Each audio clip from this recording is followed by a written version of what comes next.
Hello everyone, I hope you all are doing well with your studies. Thank you for liking my previous video. So मैं अपने previous video को दोबारा देख रहा था. I thought to add few more points. For that I am making a part 2 of my previous video. So let's start with it. जिन्होंने भी मेरा previous video नहीं देखा है उनको नीचे link मिल जाएगा, आप उसे देख सकते हैं. Which was about how to prepare for your 10th and 12th board examination. So let's continue with the second part of the previous video, which includes few more points to make your study more efficient and effective.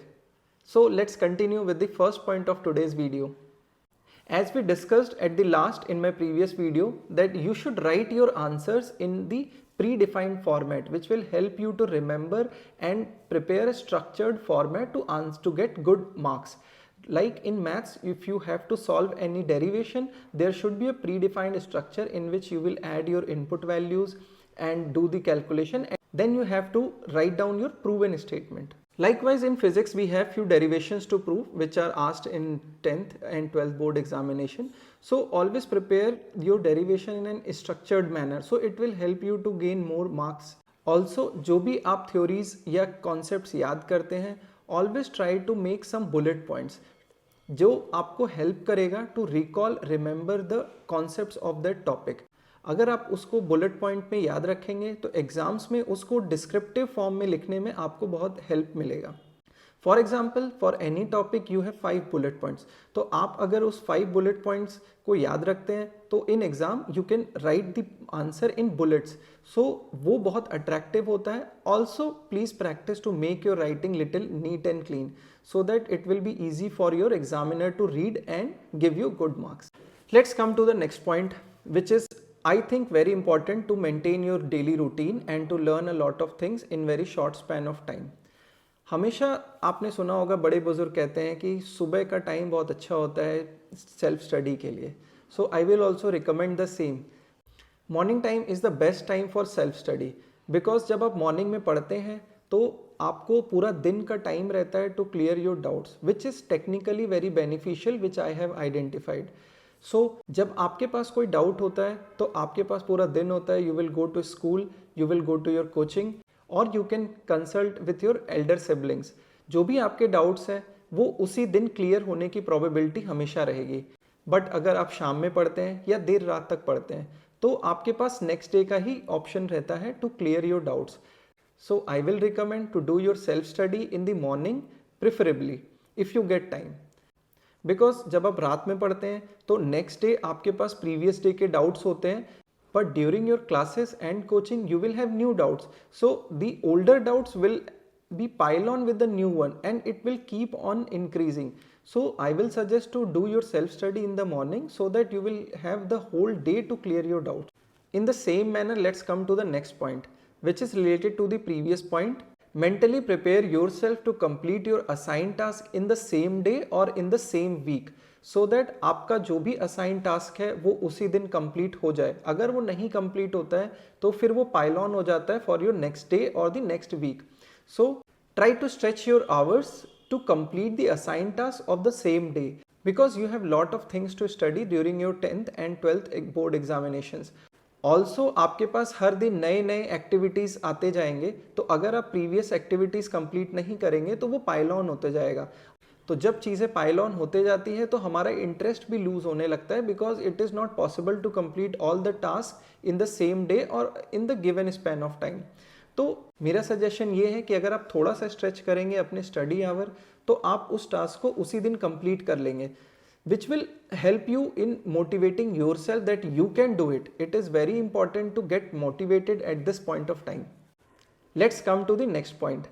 I will always suggest to sit at least for 2 to 3 hours for your self study, because एक stretch में अगर 2 से 3 घंटे अगर आप बैठते हैं तो आप एक या 2 टॉपिक कंप्लीटली कवर कर पाएंगे. हेयर कंप्लीटली बोलने का मतलब है कि आप अपने टॉपिक्स को कंप्लीट करेंगे, उसको रिवाइज करेंगे, फिर उससे related question and answer same time में आप सॉल्व कर लेंगे. This will give you the confidence कि आपका वो टॉपिक कंप्लीटली कवर हो गया.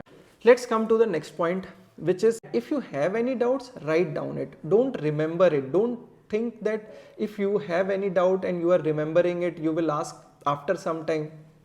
then definitely you will forget it. Write down your doubts and make a checklist whether your doubts are cleared as early as possible or not. आप अपने doubts को एक doubt copy बना के भी रख सकते हैं. एक सिंगल कॉपी आपके सारे डाउट्स को कंसोलिडेट करेगा. ये छोटे छोटे ऐसे एक्टिविटीज़ हैं, ऐसे हैबिट्स हैं जो अगर आप अपने प्रिपरेशन में इंक्लूड करेंगे तो आपको बहुत हेल्प होगा. लाइक अगर आप अपने सेल्फ स्टडी पे एक स्ट्रेच का कंटिन्यूस स्ट्रेच का टाइम देते हैं, लाइक अगर आप मॉर्निंग शिफ्ट में ज़्यादा सेल्फ स्टडी करते हैं तो आपका कॉन्फिडेंस लेवल बहुत बूस्ट होगा. Also you will be motivated about your preparation. So it's like the psychological advantage which you will gain, which means when you do anything in a complete set, then it boosts you to start your next topic or next subject. If you are already lingering on your previous topics, then definitely it will not create interest for the new topics or the new subjects, and by the time you will lose interest. So अपने interest को maintain रखने के लिए, अपने studies को complete करने के लिए हमको बहुत ज़्यादा कुछ नहीं करना, बस छोटे छोटे चीज़ों को ध्यान देना है. फॉर एग्जाम्पल कोशिश करिए कि आप अपने डाउट्स सेम डे पे क्लियर कर लीजिए. Also follow your schedules strictly, क्योंकि जितना आप लूज करते जाएंगे अपना time on the daily basis, उतना ही आपके प्रीवियस टॉपिक्स एंड सब्जेक्ट्स आपके ऊपर बर्डन बनते जाएंगे और उतना ही आपका अपकमिंग प्लान भी हैम्पर होगा. बिकॉज आपका जो बैकलॉग है वो पाइल ऑन हो रहा है, मर्ज हो रहा है आपके अपकमिंग प्लान से. तो आपका जो आगे का प्लान है स्टडी का वो बहुत ज़्यादा डिस्टर्ब हो जाएगा. In continuation to my previous point, I will always recommend to do your self-study on the table and chair. I know it will be very silly to accept or to listen, but it is very important because when you study using table and chair, it will help you to get involved with your studies. Because if your body will feel comfortable, तभी आपका मन लगेगा. जब आप table chair पे बैठते हैं तो आपका स्टडी आवर्स बहुत स्ट्रेच हो सकता है. As I suggested, at least give a stretch of 2 to 3 hours to complete your 1 or 2 topics completely. Please take the mock test on the regular basis.